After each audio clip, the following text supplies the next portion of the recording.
Hi guys, this is Kaisha. Thank you for tuning into the 95 Artists podcast. I have the incredible, talented, amazing Erika Obando. She's an international TEDx speaker, author, and transformational coach. I recently bought her book and oh my God, I can't tell you how fabulous it is. I was so surprised how many parallels we had in common. Her book is Without a Voice, A Woman's Journey to Resiliency. Guys, if you're thinking about a new read to put on your book list, or you want to give a gift, we're in the holiday season right now, you want to think of a gift to give to that woman in your life. But actually, honestly, her story is so inspirational. It can really help anyone. So, just want to put that out there. Erika, can you tell us a little bit about you, a little bit about, your book and what inspired you? Well, thank you for the book plug. I'm actually really humbled by people's reactions to when they read it. When I wrote it and I launched it, I did it with the intention of at least helping one person to kind of understand what my journey's been, but more importantly, how can they use the parallels, like you said, of my journey with maybe something they're going through, and then apply it to their lives. Like, because the reader needs to take something away because they've invested their time. And Right. so to hear you say that and to hear people say that, it's really humbling because, again, I never set out to do anything with the book other than to inspire. When I hear it doing its job, I'm like, oh my God, this is so great. So yes, I do public speaking. I actually travel internationally to do speaking on motivation, on resiliency, on overcoming unthinkable odds. I also author. I authored my book, Without a Voice, A Woman's Journey to Resiliency, about to get launched in Spanish, which I'm really excited. Oh, that's amazing. I can give it to some of Yeah, my family members who just speak, only Spanish. And so it's correct. nice to give them that. Yes, so I'm excited. Before the end of this year, it'll be launched in Spanish, and then I'm off to writing my second book, which is called Your Children Don't Belong to You, and Mm. it's a parenting book about it's a different point of view of how to parent by listening and by guiding and teaching and ultimately delivering them to society. Right? They don't belong to you. I have a son, and I wish he belonged to me, but he doesn't, and Right. now he's off doing what he's supposed to do. Amazing things too. Your son, he just graduated from the, was it a University State of Florida, was it? He graduated from Florida State University, and he travels internationally working for different sports companies, but he just recently got acquired by ESPN. So Congrats to him. Oh God, like, oh my goodness, the family is just kicking butt out there doing great. I love that, and I'm excited to hear about your second book. I hope I can bring you on when you launch that book too. Yes, I would love it. Oh my God, I'm a new mama, and I can use all the help and advice. So yeah, I'm excited to see reading that book as well. It was hard for me not to like tear up when reading your book. I'm not gonna lie, because there was so many parallel things, like, when you, okay, I'm gonna give like little teasers, you guys, because I want you to guys buy the book and read the book. It's really amazing. Your story is so amazing, Erica. From um, coming from a matriarch household, Latin, Caribbean culture. I myself, my family's from Barbados and Puerto Rico, so I can relate. Running, when you mentioned in your book running away at 14 years old, I did too, but I didn't get too far though. I was turned right back around. But like, to read that and like, oh my God, I completely forgot that I had that same experience. But I think because it was so like wow. painful past, you try not to think about those things. But you jogged like you brought so many things in my life that I experienced, and how I was trying to figure out, how do I tell my story? But you give such a beautiful like landscape and blueprint, if you will. And the book is written so beautifully and so well Mm. written. Also, yeah, having a parent or parents that suffered for hoterism, I have that, I experienced that. As well as, like, having that safe haven.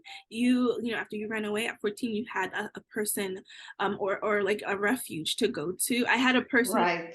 myself, that touched me so much. And even when you wrote, like, when what was it, sister, Philomena, right? Yes. She would embrace you, and like the warm embrace that she would give you, like that motherly, grandmotherly love that you would think, like you said, like the perfect grandmother. I had that too growing up, and had I not had that, as well as, like, Miss Jamie, who was my safe haven when I was like around the age of 14, going through like the tumultuous family uh things and experiences, I don't think I would be where I am today. So, like, look, I'm even like getting my voice is crackling just talking about it, because Oh, your story is so important, and I'm really grateful that you were in it, and it just inspired me. And you're also a mom, you have a great career, you have a strong faith in God, and the courage that little Erika, like, man, she spoke up and was fighting from day one, like fighting for her, her right to live, have a good life.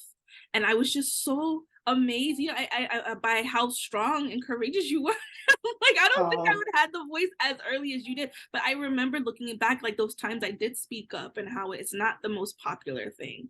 And I just wanted to, I had a lot of questions about your life about that.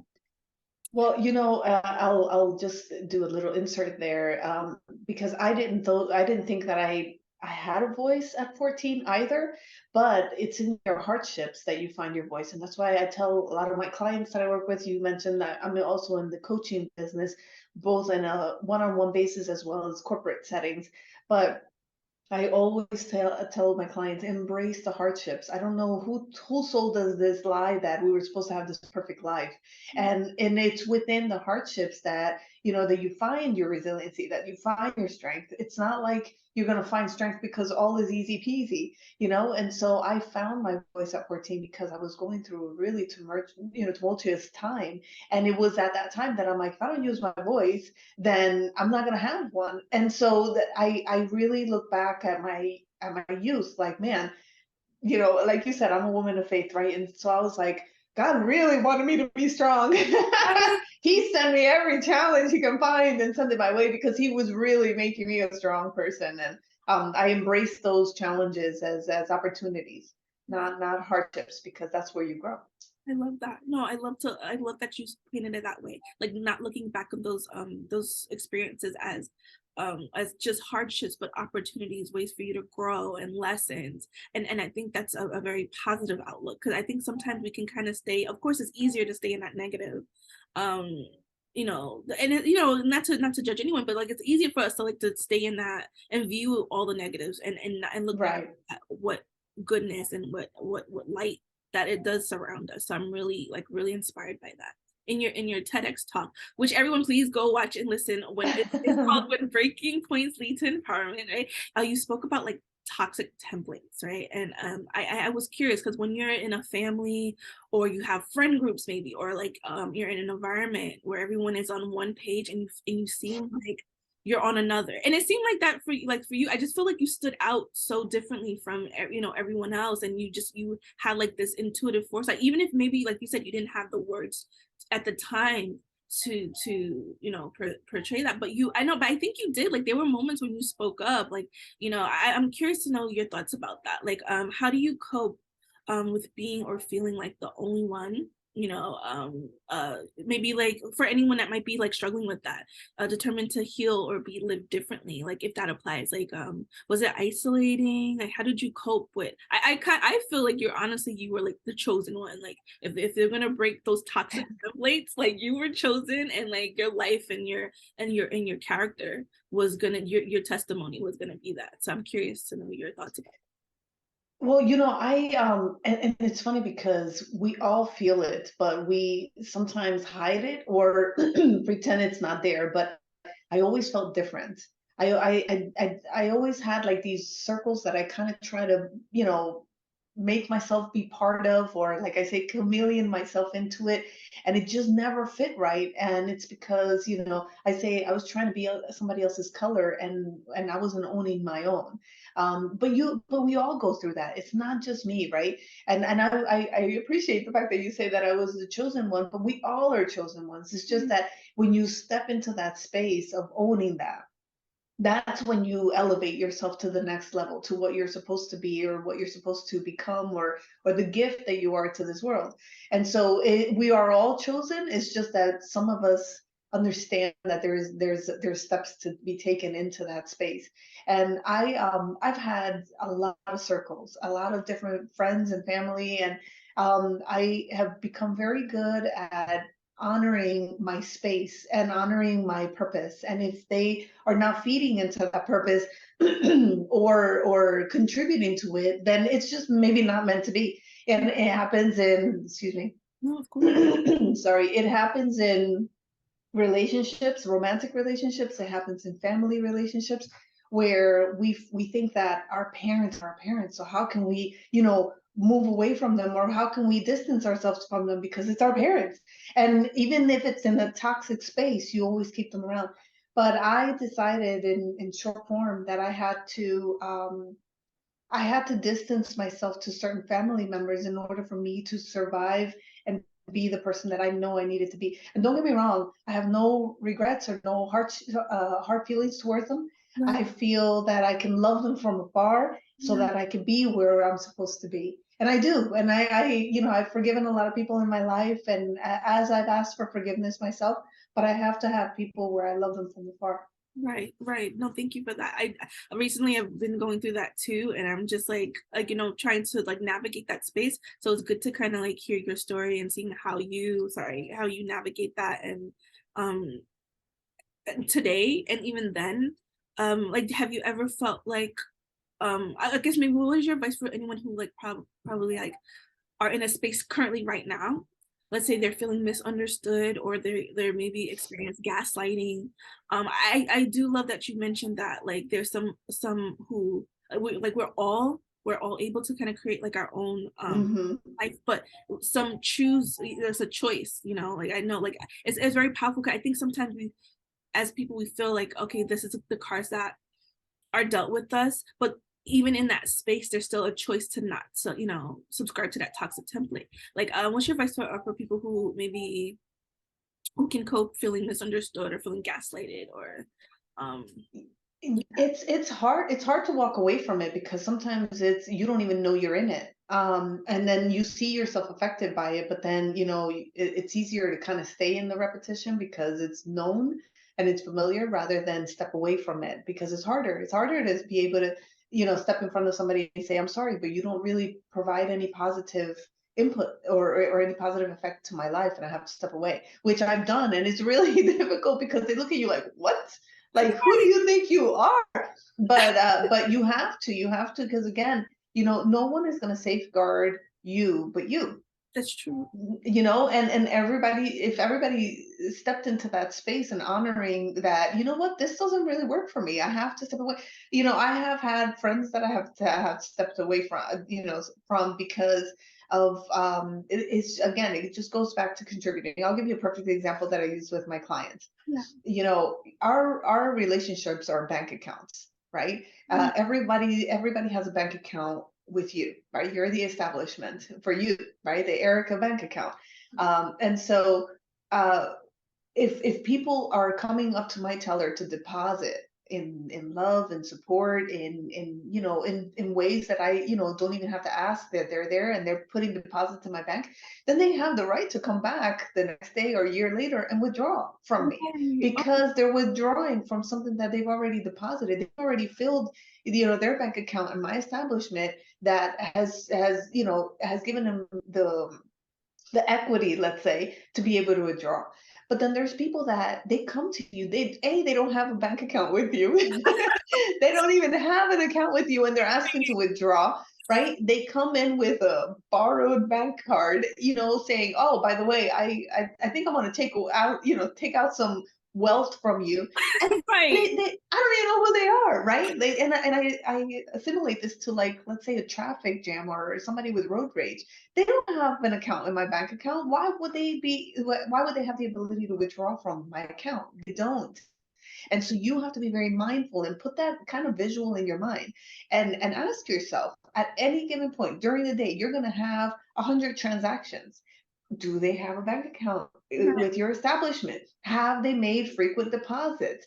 And let's say they need to be lending. Let's say that they came to your establishment and they need to borrow some money. They've not yet established a rapport with you, but they need to borrow some money. Give them the criteria. Are these people that can borrow, that will pay me back, or that will be there to support after? So when you think of it as a bank establishment, it makes it easier for you to say, no, I'm sorry, you're declined today. Oh my Your goodness. transaction is declined today. I love that. I so love that. I love that analogy. Thank you for using that. It's funny because I saw on Instagram recently someone said he takes it was like he has like a large following. He says, "Oh, I take my apologies in big like in cash deposits because Right. account ability because it goes in my account like that." And that's so funny Oh, yeah. that. Yeah, I love that analogy. Like we do need to be more mindful. Like, are we putting in as much as we want to ask and receive? Um, Right. that's such a huge takeaway. I wanted to ask you, It, yeah.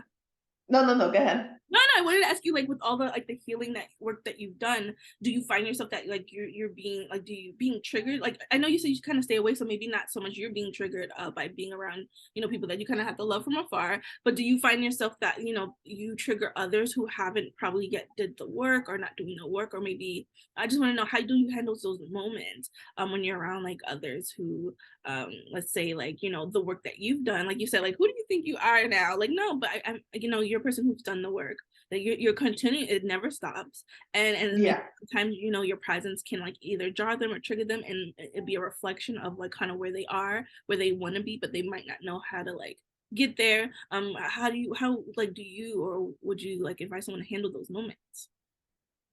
Well, you hit it on the nail as far as that the work is never done, right? It's like you can't, if you can breathe every single day, you have to breathe every single day. That's how you have to look at life and challenges. You have to work at it every single day. It doesn't get easier, it doesn't get harder. It's just is every single day. And I do get triggered by people, but I've found a tool that I can apply that instinctively kicks in, and I'm like, no, no, because again, I have set some boundaries in my mind and my emotions where I can recognize when something's being triggered, and I have to hold myself accountable. Am I going to really react to this? Trust me, I'm no saint. There are times where I'm on the highway. I live in Florida, right? And so I'm on Right, the highway and somebody's going to definitely take a rise on me for a split second. And I'll lay on the horn and I'm like, Erica, what are you doing? right, no, And it's about holding yourself accountable, not necessarily the other person. It's doing this, pointing the finger here, because we're so used to pointing the finger this way, right? It's everybody else's fault. I'm feeling this way because of that person. I'm doing this because of that person. But if we all like really put a mirror in front of us and say, what can I do to stop this? What can I do to be better? Then you wouldn't be in those kind of situations as often as you are. And so I hold myself accountable constantly and say, why is this person triggering me? Why am I allowing this to happen? And if there's some unresolved issue, then I address the unresolved issue, right? If there's some still pending conversations that need to be had in order for me to feel whole in that conversation, then I have that conversation, or I have that talk with that person. But at any given point, I have my emotions on short leashes, right? Because sometimes when we leave it, go further along the way, your emotions. So the guy cut me off, and now I'm laying on my horn, and now I'm speeding up to catch up to him, and I'm going to give him that dirty look, and then the leash keeps going, going, going. No, my leash is this big. I laid on the horn and then I stopped and I'm like, Erica, why are you laying on the horn? Well, are you in a rush? If you're in a rush, then you need to go and take alternate routes. What does that person have anything to do with what you're feeling right now? Are you upset about something else? And so again, it's very short leash because those conversations come right back to me. Why am I feeling this way? Why is this person triggering me that way? And then you handle it here. You know what I mean? You yes. keep it in house. I know, I love that. And thank you for that was a perfect segue, because one of my questions was about accountability, like your advice about accountability for oneself and dealing with others who may have caused hurt but don't take accountability for their behavior actions. So for example, so let's say okay, for one, let's say we have loved ones or people in our lives that never apologize, but how do we get that closure? Let's say there's not a space where you can have a conversation with them, Right. because again, maybe they don't have the tools, or maybe you don't even have the tools just yet. Just curious to want to know, because I've for recently example, I had came back into contact with family members who I'd been distant from for a long time, and then when we got together, I was helping them, sharing all that I know, knowledge where they can elevate, as well as they were giving back to me. But then at some point there was a cutoff, because the accountability part, the part that Yeah. they didn't want to accept. So advice as far as what if you never get that apology? Do you how does one move on and get that closure? Well, again, the work is being done by you. You always have to bring it back to you. Now, there's instances where you're going to get apologies. Somebody's, if in the perfect scenario, someone's going to come up to you and say, "Hey, I saw that I hurt your feelings and I'm sorry." And then let's move on, right? Perfect scenario. But 99% of the time, that doesn't happen. And Right. so, are you going to be carrying that book bag full of rocks that is going to weigh you down because that person is either no longer available to apologize or won't apologize or doesn't even know? I mean, doesn't even feel that they did anything wrong. So what are you going to carry? Because the weight is on you. It's Right. like grabbing on and putting on a book bag full of rocks Right. with everybody that hurts you, and then you're carrying that. That person doesn't even have a book bag on their back, but you're carrying it, right? Exactly. So my tool for that, and I just shared this the other day in conversation with someone, is that they asked me about my mother. Right, my mother was a very big persona in my book and in my life, and I call her one of my greatest teachers, because in the interaction of our lives, as hurtful as it was, she taught me a lot of great things. Again, remember, I embrace hardships like opportunities for growth. Right. And she is one of the people that I have learned to love from afar, because she has yet to do the work that she needs to do to be able to find me where I'm at right now. Right, I'm at a part where, I'm at a point in my life where I feel that I'm at peace with a lot of things, and I've done a lot of forgiveness. And until she meets me there, we're not even on the same wavelength. Right, we can't even have the same conversations. But it wasn't because she apologized that I was able to forgive her. It was because I um I did the work to heal the little Erica inside to be able to forgive her. And the way I did it was by every single morning I would wake up and I would think about her, and I was like, man, again, everything has a root. So I said, what was the root of her life, her journey, that made her, react the way she did or behave the way she did? So I took the blame away from her. I we're all products of our generation, right? And she, as I am a product of my generation, and I handed that toolbox to my son, right? So I built him with it, and then I handed it over to him because he inherited it. I did the same thing with my mom. She handed me a toolbox, and there were some tools in that toolbox that were broken, that she built me with broken tools. But she didn't know any better because somebody handed it to her. And so the forgiveness work was in acknowledging that she was a hurt person, and hurt people, right? And so I started to become more empathetic and more compassionate towards her, and every day I would visualize her that way. I feel really bad. Maybe all that she needed was a hug from somebody, or to be seen, or to be heard, and she wouldn't have behaved in this manner because she would have felt validated, and she didn't get an opportunity to do that. And so I ended up treating her with empathy and compassion. And every single day, like going to the gym, right? When you have that routine, you start seeing results. And I started to see that my feelings towards her started to change. I'm glad. Are we good? Yeah, you were lagging a little bit, but we're back. We're good. Awesome. Thank you for sharing that. Thank you for bringing forgiveness. I know that was important. You added that chapter in your book too about forgiveness and your faith and spiritual journey. How that impacted you. How I would say like your faith has impacted your journey today on where you are? Yeah, I went through a lot of things in my life, right? I will give little sneak peeks about my Yes, book. please. The book is really good, guys. I was smuggled into this country from Colombia when I was five years old, and at 8 years old I was deported back, only to turn around a year later and come back through the Mexican border. So that's where my life started. And then on top of that, I am born into a family that my mom was a severe hoarder, and then on top of that, there was a lot of conflict between my parents, and so there was always something to survive constantly. And then when I left at 14, when I said enough of this, I'm going to go find my own life. Then I started having the hardships that come with that decision, Yeah, right? So yeah, for a very long time, I was very upset at God. I was like, dude, what did I do? What did I do to deserve this? And I looked at it like I was being punished, and I I- was constantly, feeling like I was paying a price that I never, that I never deserved. wow. And for a long time, I would look up and I'm like, dude, you know what? I don't believe in you, and how dare you, and all that stuff. I had the audacity to No, sit there I and was say, there. how dare you?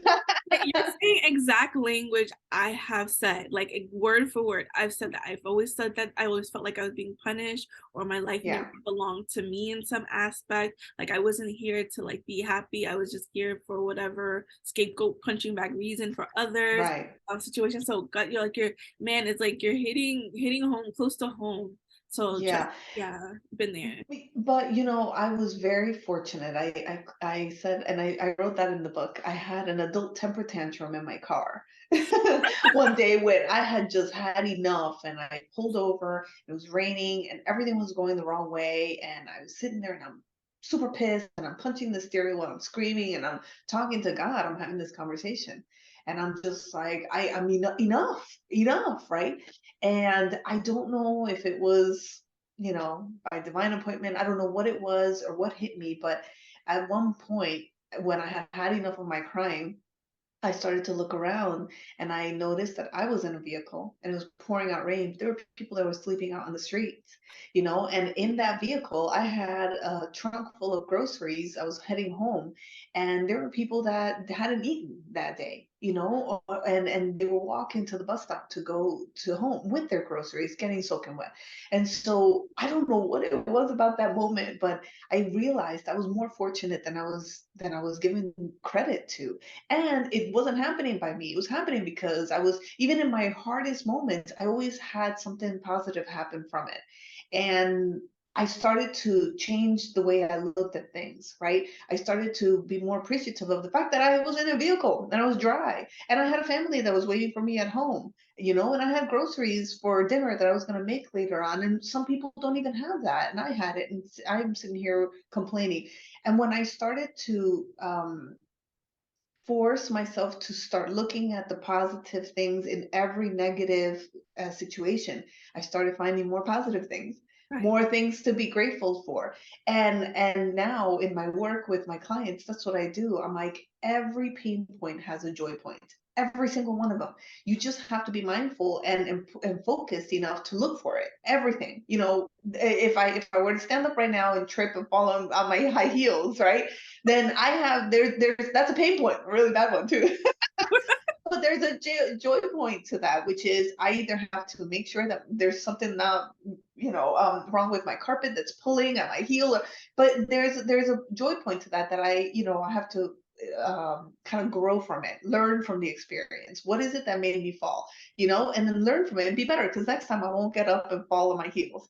So I say, look for the joy point in every single pain point, because it does exist. It's like the yin and the yang, but you just have to be mindful to look for it. And I found it everything in that moment when I in the book it's called The Day I Found God, or the day, I think it's, I'm sorry, I think it's called The Day God Answered.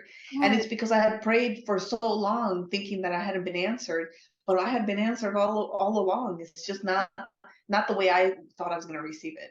Wow, that's so powerful. Man, guys, I hope you guys please put in the comments or out like your favorite talking points from Erica. Like if it's not that or like the book bag full of rocks or like I love your proverbs. My husband would call it proverbs. Like he comes from that background. He's like, man, my dad told me this and it's so profound. Some great takeaways, guys. So please let me know what's your favorite that she said so far. But that's really striking that like even though you were in that moment of pain in the car, you looked around and you saw that there were other people who didn't have who weren't as fortunate, Yeah, didn't have a home to go to yeah, or like shelter. But I remember you mentioned in a book, like it was a chapter where when you ran away at 14, you had a safe haven at an yeah. house, which I thought was so amazing because I was like, man, where was this house when I needed it at 14? I thought that was so like profound. Can you tell me about how that support was like instrumental to you and where you are?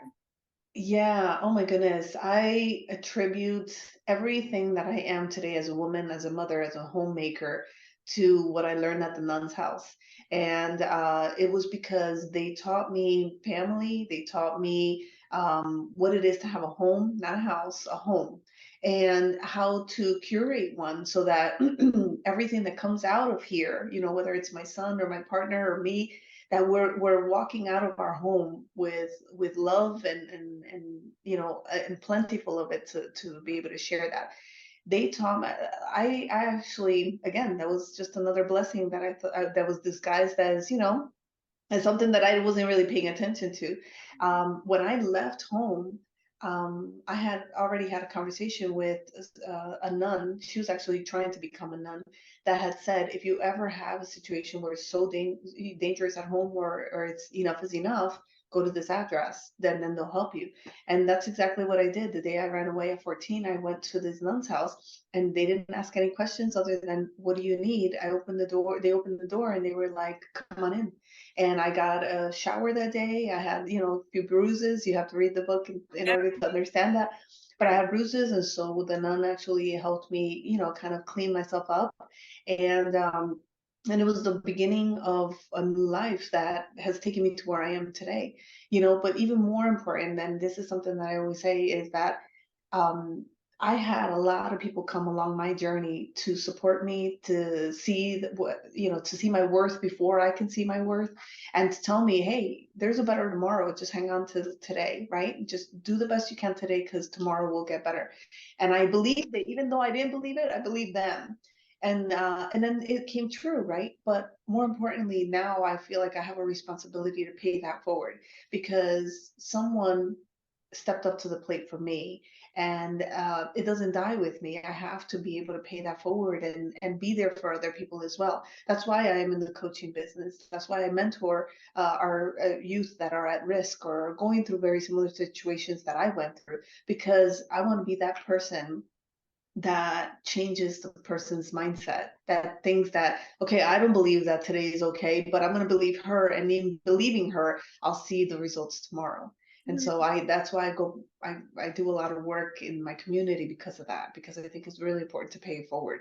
I love that. I love that. What like for example, what are steps some people can take then? What your advice like to create their own safe haven or for themselves where they are, or maybe if not a safe haven, then maybe finding a support or soul tribe. Like what would be something for Yeah.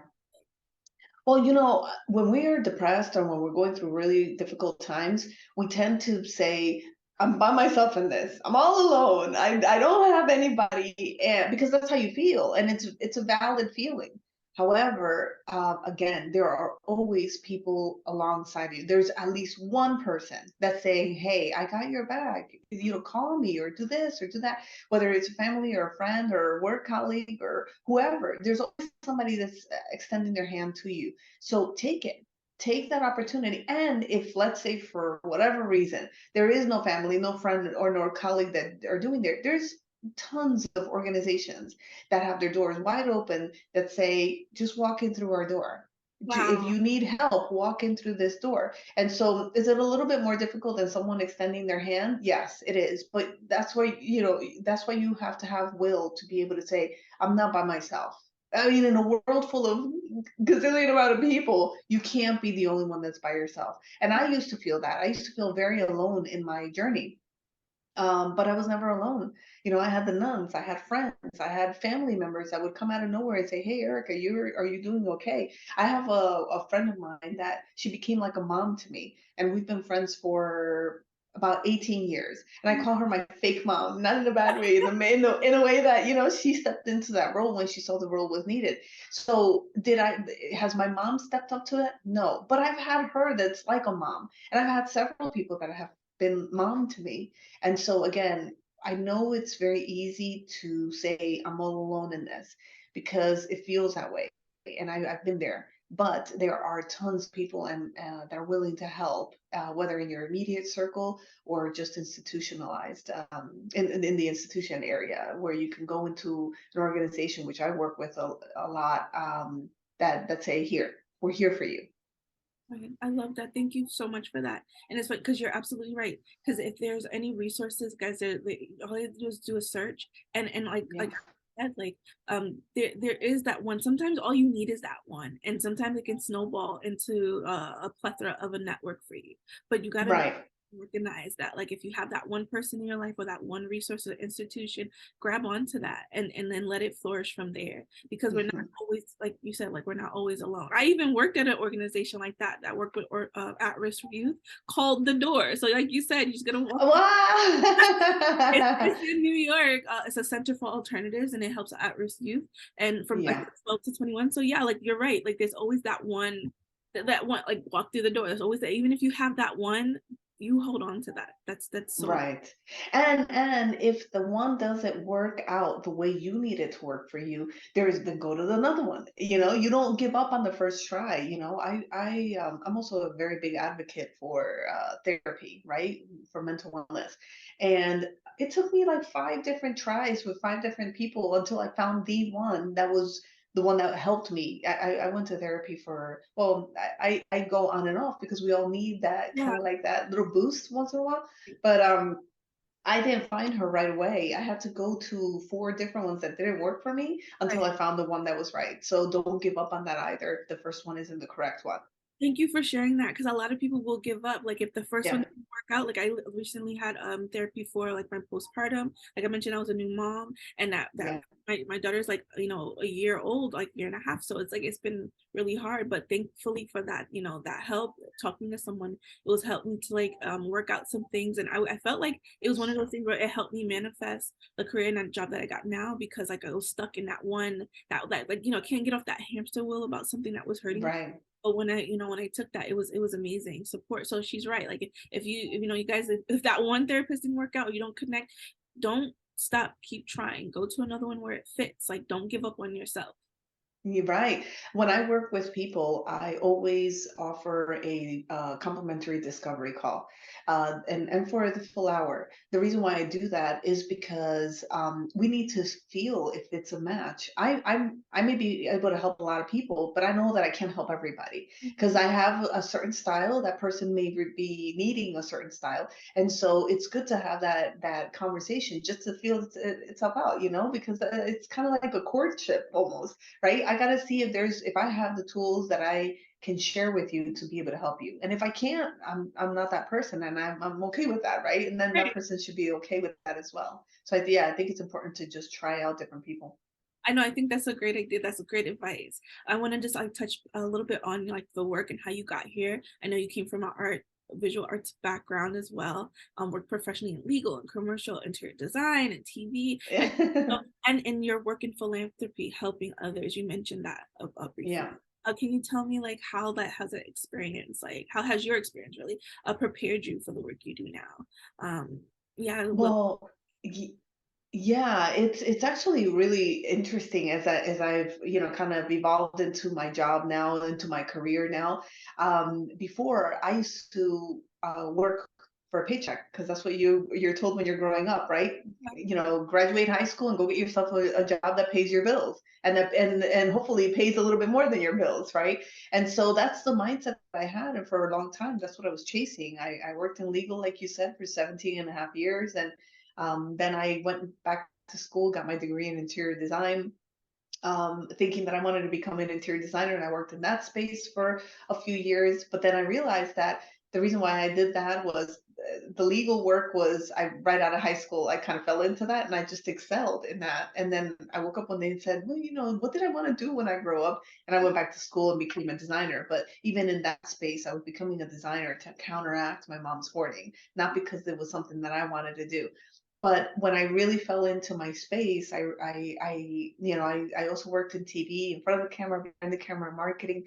But all of those opportunities just gave me the tools to be where I am now. It gave me the opportunity to be well-rounded service, and my service is in coaching.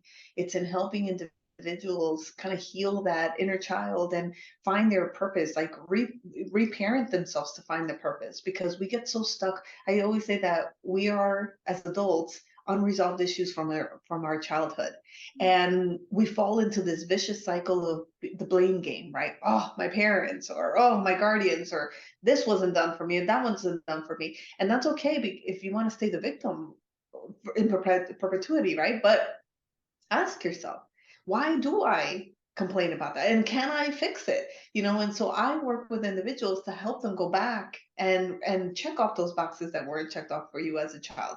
Go back and resolve it, because sometimes it's so petrifying to go back and do the work by yourself. And so, hello, accountability partner right here. That's why I think it's so important to go back. I assimilate it to the gym membership, right? You can go to the gym, you know how to pick up weights, you know how to get on the treadmill, you know how to do the cycle, right? But unless you have a plan and a trainer, an accountability partner that says, hey, get up, you're not going to miss the class today, we're going to go ahead and do this today because we have results that are, that you want to achieve a month from now. And so I am kind of like the emotional trainer. I help people keep on track and hold them accountable so that they could see the results that they've always been wanting to achieve. Can they do them by themselves? Yeah, you can sit there and try to remember the memories and try to do the work by yourself. But sometimes you just need that partner that is by your side saying, you're good, okay, I know this is difficult, but let's work through it, right? And No, so that's what I do. But in my overall, my actual bigger business is bringing that same concept into the corporate space. As you know, right, you work for a company, you see a lot of turnaround in these companies now, because why? People don't feel valued, seen, or heard. And so they're jumping ship, or even worse, quiet quitting. They're staying there. So they clock in, but they check out. And then now you're paying a body to be there, but they're worried about the problem that they have back at home, or their health issue, or their child, or their spouse. And so instead of pretending like it doesn't exist, and blocking out the pink elephant in the room, you would hire someone like me to come in and support that, right? It's about supporting that employee so that that you keep a valuable employee there. You don't have to go through the expense of retraining somebody, but that person feels valued. That it's not you don't have a robot sitting there. You have a human being that has issues, that has challenges that they're going through. And so support them. I always say that companies, at some point when they started offering benefits, they said, we're going to take care of your teeth, we're going to take care of your eyes, and we're going to take care of your general health. What happens to the one thing that they hired you for, their mental wellness, their mindset? Where is the support for that? And so I think in these interesting times that we're living through, it's important for us to also support them. That's what I do for a living, on my bigger business. no, I love that. That's how we met. You're right. Like one of your workshops. Can you Mhm. like mention a little bit about your Airbnb experience workshops? Because I went back to the Latin admin community, and they were gearing up for the next year, and I definitely wrote down as signing up for a council member, I say, hey, we should go back to Erika Obando's workshops. Oh, For those who didn't get a chance to sit with you on the mindfulness tools that you gave us, which was so helpful, by the way, Erica's workshops are really tangible. They're not just fluff. Like she gives you actual like tips on how to be more mindful and practice. So you want to tell us more about like your workshops? yeah, I actually, that workshop that you and I had the experience on, which was Airbnb experiences, that's what I do virtually for a business. And so it's about giving you the tangibles to walk away with something. I've always been a very big believer that you are investing, just as much amount of time in me than I am in you, right? So how do we both walk away from this experience winning? both of us winning, right? So I like to be able to give tangible tools, even in my complimentary discovery calls or in my paid ones.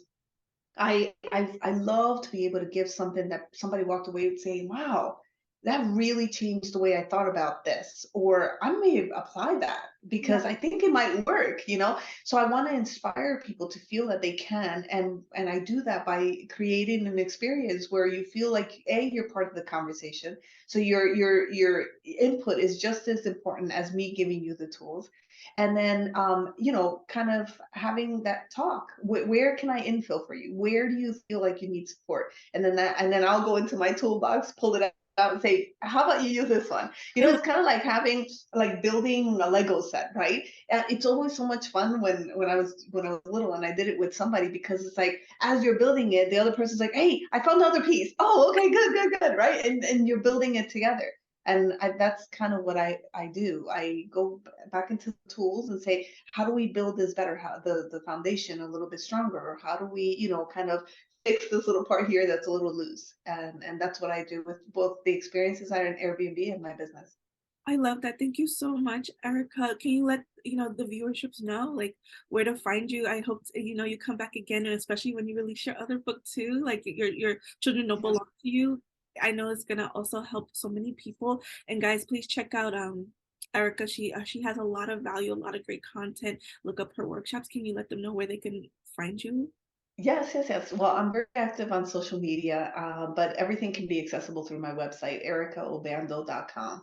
And I'm on Instagram, on LinkedIn, and all of that. And I will be posting events and on Airbnb experiences, actually. I love that. Thank you again so much, guys. Like she said, go to her website, ericabando.com. Purchase her book. Please, guys, go purchase her A Voice, A Woman's Journey to Resiliency. If you buy it, you'll get a beautiful charmed bookmark with a little stiletto. I love that. I love it. It's so much value. Erica's been such a great inspiration for me and my team when she came on to help us with some mindfulness tools at my corporate office. She's a blessing. Thank you, Erica, again. I Oh, you soon. thank you, thank you. And then, by the way, the book, you get it with the charm and autographed if you go to my website. Yes, please. Yeah, please, guys, purchase the book. You'll get the charm. She'll get an autograph. She autographed mine. I love it. And her book has such beautiful, like tremendous story. She was very vulnerable. She did not hold back. She also included personal pictures of her, and I'm so glad that you did, Erica, because I just kind of felt like I was there with you. Like I was there. Like there's a picture of you at 14 standing next to the, like, it was the Toyota Corolla, I think you mentioned. Yes. I felt like I was standing there with you, and also seeing you as a child, such a beautiful young girl who was gonna like change the world. Who would have thought, like that little Oh, shy, cute, girl who's been through a lot, but she's been through a lot so that way she can help others who's probably going through something similar. So I just want to thank yeah. you so much for sharing your story. Thank you. Thank you. I appreciate it. Thank you for having me. Thank you.